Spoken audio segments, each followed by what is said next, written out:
Moi, la musique a littéralement sauvé ma vie vu que je comptais me suicider à un moment et c'est à l'écoute d'une musique que j'ai freiné, que je suis pas allé dans le mur. Donc je me dis, peut-être que ça pourrait résonner pour quelqu'un.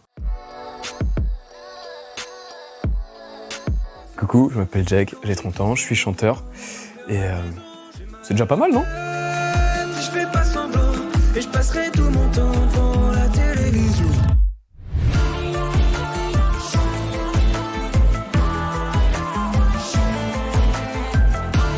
Il y a toute une symbolique derrière, parce que Jack, vous pourrez essayer de le placer au Scrabble, ça passe pas. Quand j'étais petit, j'étais un vrai petit geek.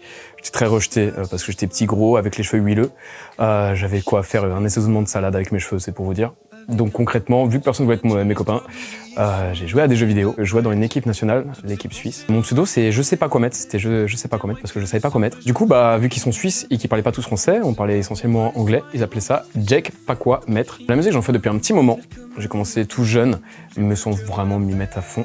C'est plus quand je suis tombé fou amoureux d'une fille quand j'avais 13 ans où là je me suis mis à fond parce qu'elle adorait les musiciens. Je me suis dit c'est peut-être ma chance. Manque de peau, j'ai dû faire beaucoup de musique avant de l'avoir.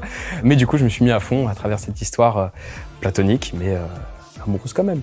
J'ai beau fuir l'ennui, j'étais quand même en moi. J'ai plus le cœur à la fête. Quand je vois son nom, et quand j'écris son nom, non, j'en perds la raison. J'étais dans un hôtel, j'attendais un ami qui m'a foutu un plan. Et du coup, je prenais tout le temps ma guitare pour gratouiller. Et puis, vu que j'avais payé la nuit d'hôtel et que j'avais ça à faire, je me suis mis dans le hall, il y avait une belle réverb, j'ai joué de la guitare, j'ai chantonné comme ça. Et lui, qui était juste là, m'a fait « Je te veux dans mon équipe ». Et de là a commencé une grande histoire d'amour.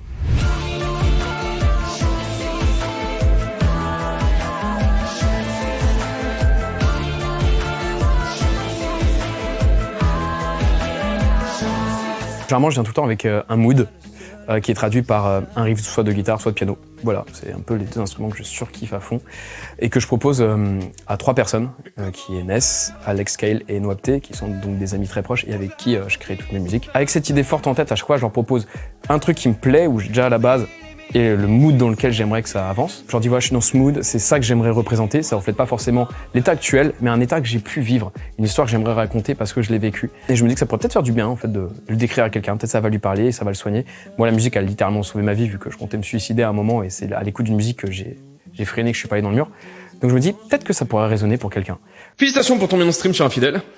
Mais ça donnerait quoi en version triste? Je relève le défi. Est-ce que je suis sûr d'être choqué de la fin de ce refrain? Je vous fais écouter. TikTok, mais c'est mon manager. C'est lui qui m'a fait « C'est ce place to be ». J'étais sûr, il fait « Ouais, une super belle vitrine, une quantité pharaonique de gens qui suivent ce que je fais, ça c'est juste dingue. » Et tout un univers en vrai. J'ai l'impression qu'il y a une espèce de famille dans les créateurs de contenu qui se retrouvent pas mal, que ce soit avec TikTok ou même les autres.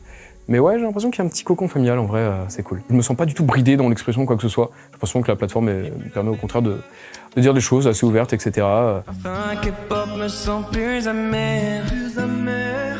Détail a changé, mais je sais pas lequel, je parle seul. The Voice sont venus me chercher. Voilà, au début j'étais pas du tout pour. J'aurais dit non plein de fois. Ils m'ont dit oui plein de fois. Au bout d'un moment, mon manager il fait bon écoute, je compte pas l'affaire, viens on y va juste pour tester.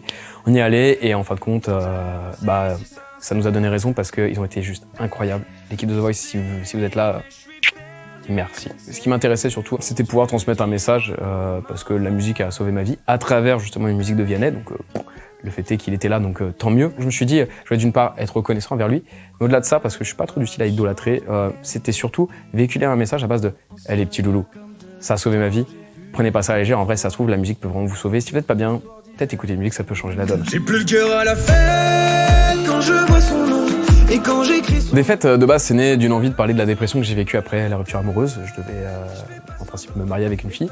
En fin de compte, ça s'est pas fait. J'avais vécu le truc comme si je le subissais à l'époque. Je dis pas que c'est le cas, mais je l'ai vécu tel quel. Ensuite, j'ai profité de la défaite de The Voice pour amener ça aussi avec une espèce de double compréhension pour le titre, au-delà de pourquoi il a été créé. Dans sa conception même, je trouvais ça super intéressant d'instaurer une espèce de dichotomie entre le côté super dansant J'en perds la raison.